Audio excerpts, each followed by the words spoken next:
All right, welcome to The Explainer. Today, we are diving into a huge topic, one with a ton of buzz and honestly a lot of confusion: cannabis and cancer.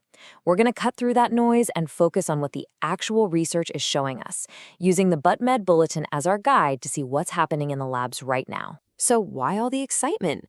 Well, it really all boils down to this one powerful idea.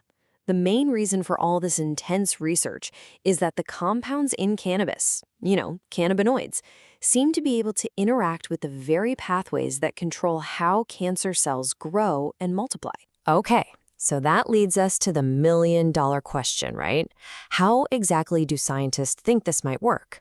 Well, the bulletin breaks down several key ways or mechanisms that researchers are looking into as we speak. Okay, let's dive into this. The research that the bulletin describes is really focused on four main anti-tumor effects. First, stopping a tumor from growing by literally blocking its cell cycle. Second, actually telling cancer cells to self-destruct, a process called apoptosis.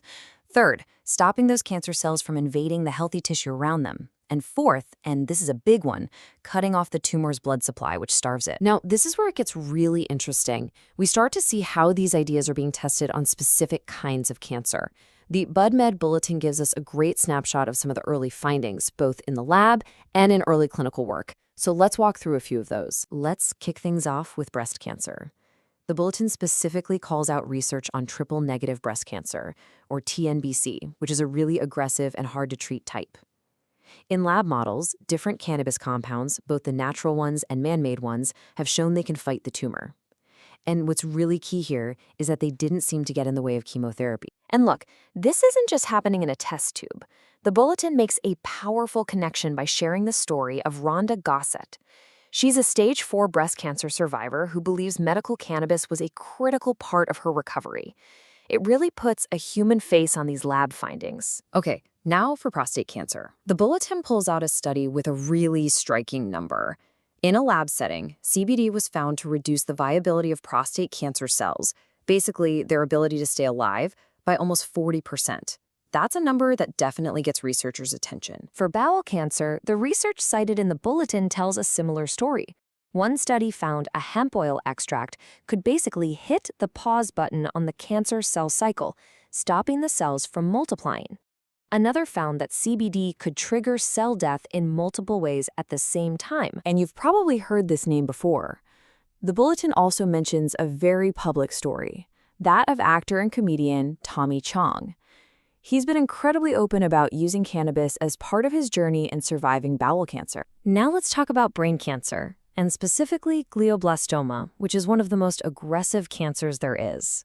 The bulletin shares some really encouraging findings here. Early clinical studies suggest patients tolerate cannabinoids well. In the lab, CBD was found to slow the growth and spread of these cancer cells. And get this, it might even make them more vulnerable to traditional treatments like radiation and chemo. And here's a story that just, wow, it really brings the human side of this research home. The bulletin shares the incredible story of a little girl named Sophie. Her doctors and her parents credit medical cannabis with shrinking her brain tumor by a staggering 95%, which they believe saved her life. And just so you know, the list doesn't stop there. The bulletin makes it clear that research is also looking into melanoma, uterine, thyroid, pancreatic, and other cancers. It just goes to show how wide this field of research has become. But fighting the tumor is only one part of the story. The bulletin also dives into another huge area of interest, using cannabis not to treat the cancer itself, but to help people manage the incredibly tough journey of cancer treatment. A study mentioned in the bulletin actually asked hundreds of cancer survivors why they used cannabis after they were diagnosed, and the answers are so telling.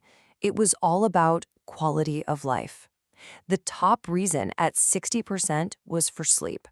After that came managing pain, stress, nausea, and mood.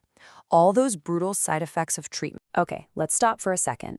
Before we go any further, we have to hit pause, because the bulletin includes a massive reality check.